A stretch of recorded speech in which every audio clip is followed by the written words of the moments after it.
이전 구약 시대에 정확하게 말하면 구약의 전 시대와 이 신약 시대까지 이스라엘 백성들은 이 여호와라는 이 하나님의 이름을 그들의 입으로 함부로 부르지 못하였습니다. 물론 그 시대에는 그런 부분이 없지 않아 있었기 때문인데요, 이 여호와라는 하나님의 이름을 몰랐기 때문이기도 합니다. 우리가 이후 시간들에 여호와라는 하나님의 이름에 대해서도 생각을 하겠지만, 여러분, 하나님께서 이 여호와라는 이 이름을 누구에게 가장 먼저 알려주셨습니까? 여호와라는 이름을 모세입니다. 출애굽기서를 보면 3장 14절은 이런 말씀을 하십니다. 하나님이 모세에게 이르시되 나는 스스로 있는 자니라.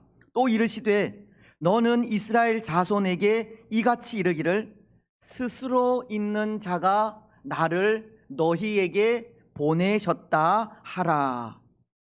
하나님은 자신의 이름, 이 여호와라는 이름을 모세에게 알려주시는 장면인데요, 이때 모세는 하나님께 그렇게 묻지 않습니까? 히브리인으로서 애굽 공주의 손에서 자란 그가 미디안 광야의 한 떨기 나무에서 하나님께 부르심을 받았을 때, 내가 이스라엘 자손에게 가서 이르기를 너희 조상의 하나님이 나를 너희에게 보내셨다 하면 그들이 내게 묻기를 그의 이름이 무엇이냐고 물을 텐데 그때 내가 무엇이라고 말하리까? 하나님께 부름을 받은 모세는 그의 백성들에게 가서 너를 보내신 하나님의 이름이 무엇이냐고 물으면 내가 어떻게 대답을 해야 하느냐고 하나님께 물은 겁니다. 그때 하나님의 대답이 스스로 있는 자가 나를 너희에게 보내셨다 하라는 이 말씀입니다. 하나님은 바로 이때 하나님의 이름이 스스로 있는 자, 즉 여호와라는 것을 알리신 겁니다. 나는 스스로 있는 자니라. 에흐예 아쉘 에흐예, 영어로 하면 우리 젊은 친구들은 잘 알 텐데요, I am that I am. 라틴어로 하면 에고 숨 크비 숨, 헬라어로는 에고 에이미 호온이라고 합니다. 바로 이 이름이 하나님께서 모세에게 직접 알려주신 하나님의 이름인 겁니다. 하나님은 스스로 있는 자라는 겁니다. 다시 말씀을 드리면 하나님은 알파와 오메가, 즉 처음이요 마지막이라는 것이고, 세상에 있는 그 모든 것이 다 하나님으로부터 시작해서 하나님으로 마친다고 하는 그 의미의 이름이 여호와라고 하는 이름입니다. 그래서 하나님께서 하나님에 대해 이렇게 구체적으로 알려주신 때가 출애굽 때인 모세 시대에 와서라는 겁니다. 어쩌면 이때까지 하나님께서 그 이름을 계시해 주시기 전까지 이스라엘 백성들은 하나님에 대해 잘 몰랐다라고 할 수도 있는 겁니다. 하나님께서 그 이름을 알려주시기 전에는 하나님에 대해 잘 몰랐던 겁니다. 그래서 여호와라고 하는 이름을 부르지 못했을 수도 있습니다. 하지만 사실 이 이스라엘 백성들이 여호와라고 하는 하나님의 이름을 함부로 부르지 못했던 것은 하나님에 대한 경외감 때문입니다. 이스라엘 백성들은 하나님을 생각하면 이 두려웠던 것입니다. 두려움에 감히 그 이름조차 부를 수 없는 분이 하나님이셨습니다. 정말 그렇지 않습니까? 어떤 면에서 구약의 하나님은 좀 두렵습니다. 구약의 하나님은 심판하시는 하나님이시고 징계하시는 하나님으로 찾아올 때가 많기 때문입니다. 범죄한 일이 있다면 그 즉시 벌하시고 책망하시는 하나님이 구약의 하나님이라는 겁니다. 물론 저는 지금도 그렇다고 생각을 합니다. 하나님은 지금 이 시대에도 우리의 죄악을 여러 가지 방법으로 깨닫게 하신다는 겁니다. 저는 그런 경험을 많이 하는데요. 저도 사람인지라 실수도 하고 실패도 하지 않습니까? 넘어지기도 하고 사람들에게 상처를 주기도 합니다. 여러분들은 어떠실지 모르겠지만 저는 연약한 인생인지라 하나님의 마음을 아프시게 할 때가 많다는 겁니다. 그런데 그런 경우 대부분 사람들을 통해서나 환경을 통해서든지 경고를 하실 때가 많은 겁니다. 그 잘못을 알게 하신다는 겁니다. 경고를 통해 잘못된 것이 있음을 깨닫게 하시는 겁니다.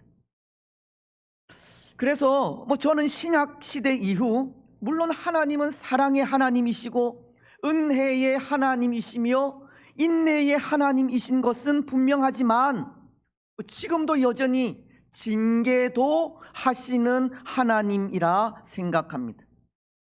때로 우리가 범죄하면 우리 눈에 드러나게 하시든 드러나지 않게 하시든 벌도 주시고 책망도 하신다는 겁니다. 그것으로 우리에게 잘못된 부분이 있음을 깨닫게 하시는 겁니다. 오늘 우리가 영적으로 늘 깨어 있지 못해 그것을 깨달아 알지 못하는 것이 문제이지, 하나님은 우리의 죄와 허물을 깨닫게 하시기 위해 여러 가지 방법을 사용하시는 겁니다. 때로 구약에서는 그런 모습이 좀 즉각적이고 직접적으로 나타나는 경우가 많았기에 이스라엘 백성들은 그런 면에 있어서도 하나님에 대한 두려움을 가지게도 된 것입니다. 정말 오금이 저릴 정도로 이스라엘 백성들은 하나님에 대한 경외감을 가지고 있었습니다. 그래서 그 경외감에 이스라엘은 여호와라고 하는 하나님의 이름을 그들의 입으로 함부로 부르지 못한 겁니다. 여러분, 그렇다면 오늘 우리는 어떻습니까? 하나님에 대한 경외감, 두려움 가지고 있습니까? 이전에 가진 하나님을 향한 두려움, 경외감, 변함 없이 가지고 있습니까? 하나님에 대한 경외감으로 늘 하나님 앞에서 두렵고 떨림으로 우리 생활을 이루어 가고 있습니까? 사실 지금도 우리의 죄악을 책망하시고 우리의 잘못을 깨닫게 하시기 위해 사람과 주위 환경을 사용하시는 하나님이심을 고백한다면 그래도 두렵고 떨림으로 살아갈 수 있으리라 생각하지만, 오늘 우리는 그런 하나님을 보지 못하는 것인지 아니면 알고도 모른 채 하는 것인지 하나님 앞에서 경솔하게 행하는 부분들이 많다 생각을 합니다. 그렇지 않습니까? 그래도 이전에는 그런 모습이 있었습니다. 어쩌면 저를 꼰대라고 하실지 모르겠지만 주일이 되기 전 교회에 입고 갈 옷을 미리 다려놓기도 하고 헌금도 새 돈으로 준비해 두는 일입니다. 경건한 모습도 있었던 것 같은데요. 물론 그때는 예배당 바닥이 마룻 바닥이기는 하였지만 그 마룻 바닥에 무릎을 꿇고 머리를 조아려 기도하며 예배한 일입니다. 사람들과 대화를 할 때에도 함부로 말하는 일이 없었고 주일은 다른 일을 하기보다 성경을 읽으며 하루를 보내기도 한 것 같습니다. 때로 그런 부분들이 형식적이고 율법적인 요소가 있다 하더라도 그때 그 마음은 하나님에 대한 경외감이었다는 생각이 듭니다. 하나님 앞에 함부로 할 수 없었다는 겁니다. 그때는 외식적이고 율법적이라기보다 그것이 하나님을 사랑하는 하나의 방법이었던 겁니다. 그 모습이 하나님을 대하는 마음이었습니다. 하지만 오늘날은 어떻습니까? 율법적인 면도 잃어버린 것 같고 율법적인 요소 속에 담긴 하나님에 대한 마음도 잃어버린 것 같습니다. 율법적인 면은 사라져야 할 것이라 하더라도 그 속에 담긴 마음은 간직해야 했지만 율법적인 부분과 함께 그 마음까지도 잃어버리게 된 것입니다. 그러니 오늘 하나님 앞에서 살아가는 우리의 모습은 때로 경외감도 없고 두려움도 없으며 그저 우리가 좋은 대로 우리에게 편리한 대로 신앙의 삶을 살아가고 있는 겁니다.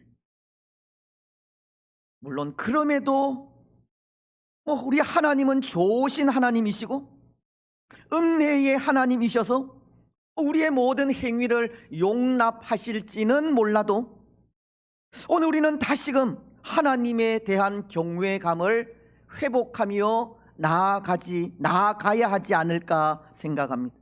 하나님을 향한 경외감에서 나오는 두려움을 회복해야 한다는 겁니다. 사무엘상 2장은 30절을 통해 이렇게 말씀하십니다. 그러므로 이스라엘의 하나님 나 여호와가 말하노라.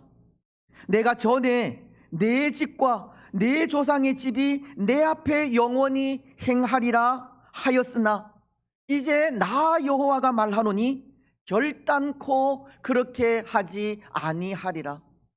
나를 존중히 여기는 자를 내가 존중히 여기고 나를 멸시하는 자를 내가 경멸하리라. 여러분, 하나님은 나를 존중히 여기는 자를 존중히 여기고 나를 멸시하는 자를 경멸하리라고 하십니다. 오늘 우리는 하나님을 사랑한다는 입술의 고백이나 찬양만이 아니라 그러한 고백이 우리 살아가는 삶에서도 나타날 수 있도록 거룩한 삶의 제사로 나아가시기 바랍니다.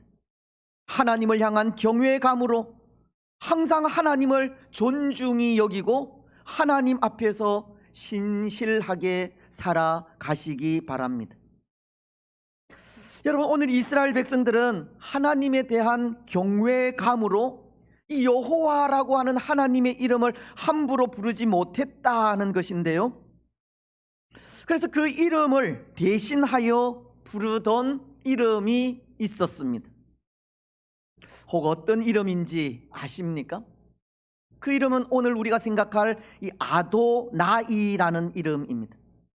여호와라고 하는 이름을 부르기가 두려우니까 이 경외감에 함부로 그 이름을 부를 수 없어서 여호와, 즉 야훼라는 히브리어 단어의 그 자음을 하나씩 하나씩 떼어서 발음을 하게 된 것입니다.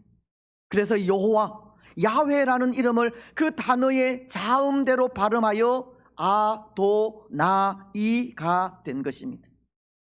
근데 여기 이 아도나이라는 이름도 발음으로만 부른 이름은 아닙니다.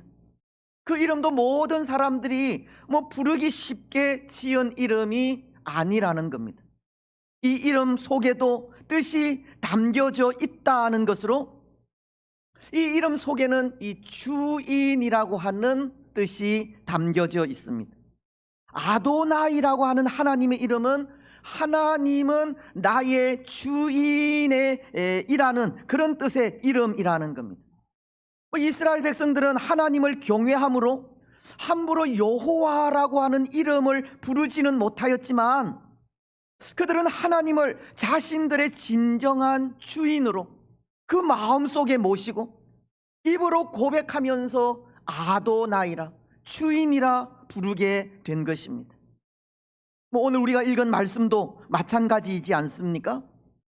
오늘 본문은 모세가 이스라엘 백성들에게 이스라엘을 애굽에서 구원해 내시고 이 광야의 길을 거쳐 가나안 땅으로 인도하신 분이 하나님이심을 가르치고 있으면서 그 일이 다 하나님의 은혜로 된 일임에도 이스라엘은 하나님을 거역하여 하나님으로부터 멸절시키겠다라고 하는 그 선포를 듣고는 이스라엘 백성들의 죄, 하나님의 백성들의 죄를 사해 주시기를 기도하는 장면의 말씀인데요, 모세는 오늘 말씀을 통해 그 하나님을 주인으로 고백하고 있는 겁니다. 말씀을 다시 보십시오. 오늘 말씀 속에 유독 많이 사용된 단어가 보입니다. 주라고 하는 단어입니다. 먼저 26절은 이렇게 말씀하십니다. 여호와께 간구하여 이르되 주 여호와여, 주께서 큰 위엄으로 속량하시고 강한 손으로 애굽에서 인도하여 내신 주의 백성 곧 주의 기업을 멸하지 마옵소서. 그리고 27절도 이렇게 말씀하십니다. 주의 종 아브라함과 이삭과 야곱을 생각하사 이 백성의 완악함과 악과 죄를 보지 마옵소서. 또 28절 상반절도 그런데요, 주께서 우리를 인도하여 내신 그 땅 백성이, 29절도 마찬가지입니다. 그들은 주의 큰 능력과 표신팔로 인도하여 내신 주의 백성 곧 주의 기업이로소이다 하였노라. 모세는 오늘 본문을 통해 주 여호와여, 주께서 주의 백성, 주의 기업, 주의 종 하나님을 주로 고백하고 있다는 겁니다. 모세는 하나님을 진정한 주인으로 고백하면서 주인 되시는 하나님께 기도와 간구로 나아가고 있는 겁니다. 그렇습니다. 오늘 이 모세는 하나님을 주인으로, 즉 아도나이로 고백하고 있는 것인데요, 그 고백 그대로 하나님은 이스라엘의 주인이 되십니다. 이스라엘의 주인은 하나님이십니다. 그런데 여러분, 여기 하나님이 이스라엘의 주인이 되신다는 이 말에는 어떤 의미가 담겨져 있겠습니까? 하나님은 이스라엘의 구원자가 되신다는 의미입니다. 오늘 26절에도 주 여호와여, 주께서 큰 위엄으로 속량하시고 강한 손으로 애굽에서 인도하여 내신 주의 백성이라고 이스라엘을 애굽에서 건져 구원하신 하나님을 고백하고 있듯이, 여기 주인이라는 말이 의미하는 것은 하나님은 이스라엘의 구원자가 되신다고 하는 의미입니다. 하나님께서 이스라엘을 구원하셔서 우리 이스라엘은 하나님의 소유가 되었다라고 하는 의미입니다. 구원자로서 하나님은 이스라엘을 소유하시고 소유하신 그 백성들을 다스리신다는 겁니다. 쉽게 말씀을 드리면 이스라엘은 하나님에 의해 구원받은 하나님의 소유된 백성으로서 이 종이라는 말입니다. 사실 그렇지 않습니까? 이스라엘은 하나님의 종이었습니다. 하나님과 이스라엘은 이 추종 관계가 되었다는 겁니다. 하나님이 이스라엘을 구원하심으로 이스라엘은 하나님의 것이 되었고 하나님께 속한 소유물이 된 것입니다. 근데 하나님께 속한 소유물이 되었다는 것은 결국 종이 되었다고 하는 의미입니다. 하나님의 구속에 의해 하나님의 집에 속하게 된 종이라는 겁니다. 이스라엘은 하나님의 소유물로 하나님의 종이 된 것입니다. 근데 여러분, 이것은 오늘 우리도 마찬가지이지 않습니까? 오늘 우리도 예수님의 소유로 예수님의 종된 자들이기 때문입니다. 우리는 예수 그리스도의 십자가로 인해 예수님께서 십자가에서 흘리신 그 보배로운 피로 구속함을 입은 자들이기 때문입니다. 오늘 우리도 하나님께 속한 하나님의 소유물이 되었다는 겁니다. 오늘 우리도 하나님의 것이요 하나님의 소유된 종이라는 겁니다.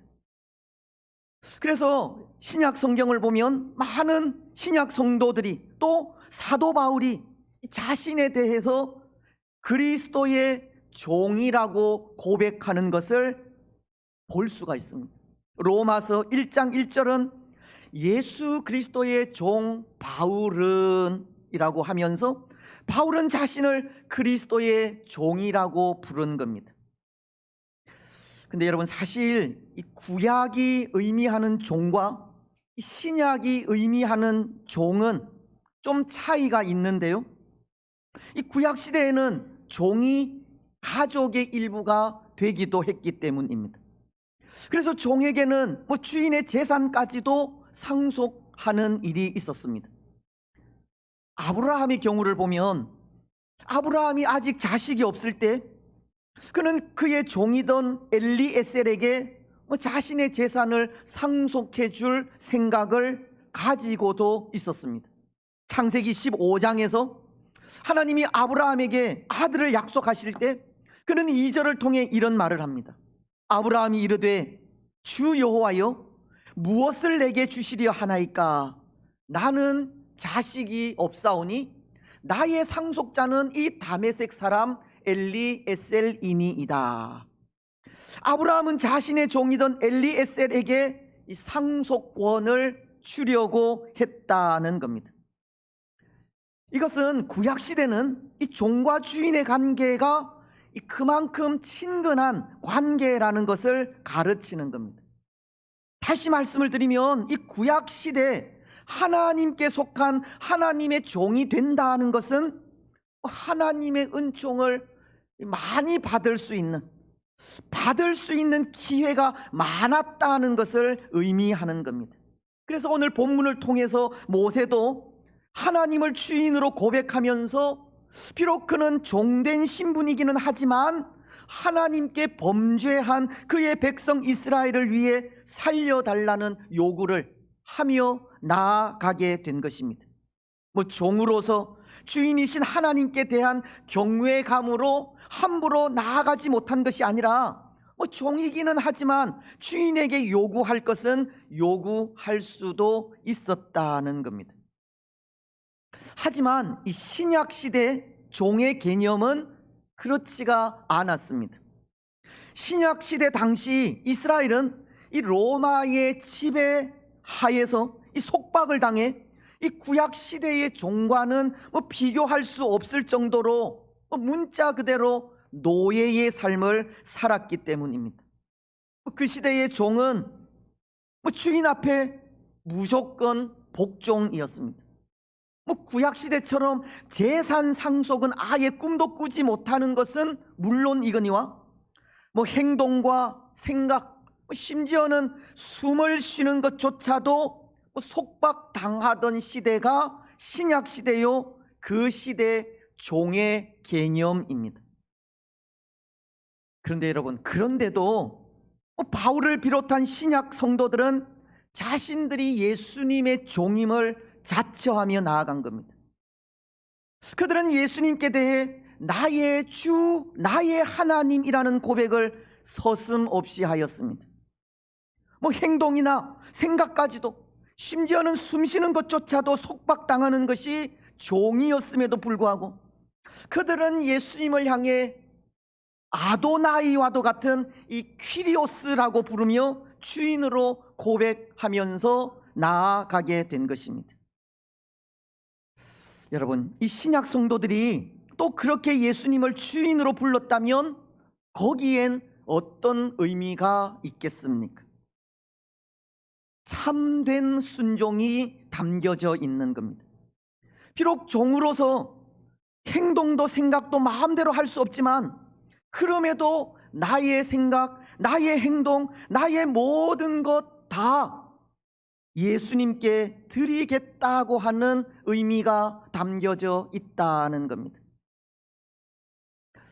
저는 이 칼빈의 심장이 담긴 그림을 참 좋아합니다. 우리 교단의 학생신앙운동원 출신이라면 아시겠지만 이 학생신앙운동회인 SFC를 상징하는 이 배지를 보면 이런 그림이 그려져 있습니다. 화면에서 보시는 바와 같이 이 심장을 들고 있는 손입니다. 이 뜻은 나의 심장을 드린다는 의미인데요, 이것을 칼빈의 심장이라고 합니다. 칼빈이 예수 그리스도 앞에 나의 온 마음을 다 드린다는 의미로 이 그림을 그렸기 때문입니다. 이전에 이 신약 성도들의 마음이 바로 그런 마음이었다는 겁니다. 비록 종으로서 행동이나 생각까지 마음대로 할 수 없는 처지이지만, 그럼에도 종이 되기까지 온 마음과 생각을 다 들여 예수님께 순종하겠다는 겁니다. 그것이 예수님의 종이 되겠다고 하는 의미라는 겁니다. 구약시대의 종도 결국은 마찬가지입니다. 아무리 주종 관계가 친근한 관계라 할지라도 이 주인에게 순종하지 않는 종은 쓸모가 없습니다. 주인에게 온 마음을 다해 충성하지 않는 종은 버려질 수밖에 없다는 겁니다. 종이라면 반드시 주인에게 온 마음을 다해야 하고 힘을 다해야 하며 뜻을 다해 순종해야 합니다. 오늘 우리도 그런 것 같습니다. 오늘 우리도 우리는 예수님의 종이라는 고백을 하는 것 같다는 겁니다. 예수님을 나의 주인이라 고백하기를 주저하지 않는다는 겁니다. 그렇다면 그 고백 속에도 그런 의미가 담겨져 있는 겁니다. 나의 심장을 드린다는 겁니다. 비록 종으로서 생각도 행동도 속박되지만, 그럼에도 그 모든 것을 예수님께 드리겠다는 겁니다. 로마 시대 노예들이 원형극장에서 주인을 위해 검투사가 되어 싸우다 죽기까지 한 것처럼 예수님을 위해 믿음의 선한 싸움을 싸우고 예수님을 위해서라면 죽음도 마다하지 않겠다는 것이 나는 예수님의 종이라는 고백에 담긴 뜻이라는 겁니다. 여러분, 그렇다면 오늘 우리는 예수님이 나의 주인이라고 하는 고백을 하면서 얼마나 예수님을 위해 죽고 또 얼마나 순종의 삶을 살아가고 있습니까? 오늘 우리는 예수님이 나의 주인이라는 고백과 함께 얼마나 우리의 마음을 드리고 삶을 드리는 삶을 살아가고 있느냐는 겁니다. 마태복음 7장에는 그런 말씀이 기록되어 있습니다. 심판날에 어떤 사람들이 예수님께 찾아와 항의하는 장면의 말씀입니다. 그들은 예수님에게 찾아와 항의하는 것이 22절을 통해 이렇게 말합니다. 그날에 많은 사람이 나더러 이르되 주여 주여 우리가 주의 이름으로 선지자 노릇하며 주의 이름으로 귀신을 쫓아내며 주의 이름으로 많은 권능을 행하지 아니하였나이까 하리니. 때로 어떤 사람들은 예수님의 이름으로 말씀도 전하고 예수님의 이름으로 병자도 고치며 예수님의 이름으로 많은 권능을 행하였는데 왜 우리를 천국으로 인도하여 드리지 않고 쫓아내느냐는 겁니다. 지금까지 예수님의 이름으로 살아왔는데 왜 우리를 이렇게 홀대하느냐 하는 겁니다. 우리를 이렇게 박해해서는 안 된다는 겁니다. 하지만 여러분, 그때 예수님은 그들에게 뭐라고 말씀하십니까? 마태복음 7장 23절은 그때에 내가 그들에게 밝히 말하되 내가 너희를 도무지 알지 못하니 불법을 행하는 자들아 내게서 떠나가라 하리라. 예수님은 주여 주여 하는 자마다 다 천국에 들어갈 것이 아니요 다만 하늘에 계신 내 아버지의 뜻대로 행하는 자라야 들어가리라고 하시면서 내가 너희를 도무지 알지 못하니 불법을 행하는 자들아 내게서 떠나가라고 하신 겁니다. 예수님은 주의 이름을 부른다고 다 천국에 들어가는 것이 아니라고 하신 겁니다. 여러분, 무엇을 가르치는 말씀입니까? 오늘 사람들은 세상에서 예수님의 이름을 부르고 예수님의 종으로 살아간다고 하지만 다 예수님의 말씀에 순종한 것은 아니라는 겁니다. 예수님의 이름을 말하고 종된 삶을 살아간다고 그것이 참된 순종이 아니라는 겁니다. 그들은 예수님의 이름을 위해 산 것이 아니라 그 이름으로 자신의 유익을 구하며 살아간 겁니다. 말씀이 불법을 행하는 자들아 내게서 떠나가라고 하시듯 예수님의 이름 앞에 온전한 순종의 삶을 산 것이 아니라 자신의 이익을 위해 예수님의 이름만 부르며 살아간 것입니다. 예수님의 이름을 부른 것이 예수님을 구원자로 생명의 주로 인정하여 부른 것이 아니라는 겁니다. 그래서 예수님은 그들을 향해 불법을 행하는 자라고 하시면서 내게서 떠나가라고 하신 겁니다. 사랑하는 여러분, 혹 오늘 우리는 그렇지 않습니까? 오늘 우리는 예수님의 이름을 부르면서 예수님을 나의 구주로 인정하지 않고 있는 것은 아닙니까? 예수님의 이름을 부르면서 참 순종의 삶은 없는 것은 아닙니까? 예수님을 부르지만 예수님을 내 삶에 이용하기도 하고 예수님의 이름을 부르지만 그것이 사람들에게 인정받기 위한 것은 아닙니까? 하지만 예수님을 주인으로 고백하고 그 이름을 부르는 것은 나를 포기하는 삶입니다. 갈라디아서는 2장 20절을 통해 이렇게 말씀하십니다. 내가 그리스도와 함께 십자가에 못 박혔나니 그런즉 이제는 내가 사는 것이 아니요 오직 내 안에 그리스도께서 사시는 것이라. 이제 내가 육체 가운데 사는 것은 나를 사랑하사 나를 위하여 자기 자신을 버리신 하나님의 아들을 믿는 믿음 안에서 사는 것이라. 이제는 내가 사는 것이 아니요 오직 내 안에 그리스도께서 사시는 것이라. 이제 내가 사는 것은 나를 위하여 자기 자신을 버리신 하나님의 아들을 믿는 믿음 안에서 사는 것이라. 예수님을 주인으로 고백하고 그 이름을 부른다는 것은 나를 포기하고 내 안에 거하시는 예수님을 위해 사는 삶을 말한다는 것입니다. 여러분, 오늘 예수님을 주인으로 고백하고 그 이름을 부르는 우리의 삶이 나를 포기하는 삶이 되시기 바랍니다. 나를 위하여 자기 자신을 버리신 예수님을 위해 사는 삶이 되시기를 바랍니다. 그것이 예수님을 주인으로 모시는 사람의 삶이기 때문입니다. 이제 말씀을 맺겠습니다. 사랑하는 여러분, 하나님은 나의 주인이십니다. 오늘 우리는 주인이신 하나님께 우리 심장을 드리며 순종의 삶을 살아가야 합니다. 우리의 삶도 생각까지도 내 것이 아니라 하나님께 속해 있음을 고백하면서 온전히 예수님께 드리는 삶을 살아가야 합니다.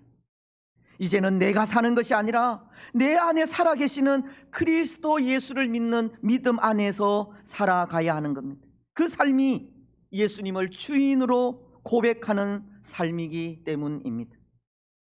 여러분, 오늘 우리의 삶이 주인이신 하나님 앞에 우리 마음을 드리는 삶이 되시기 바랍니다. 우리 안에 변함없이 살아 역사하신 예수 그리스도를 믿는 믿음으로 살아가시기 바랍니다. 그 믿음 안에서 순종의 삶, 충성된 삶, 하나님을 존중히 여기는 삶을 살아가십시오. 그래서 그 삶을 통해 더욱 참되게 하나님을 경외하며 나아가는 복된 주의 성도들이 되시기를 주님의 이름으로 축복합니다.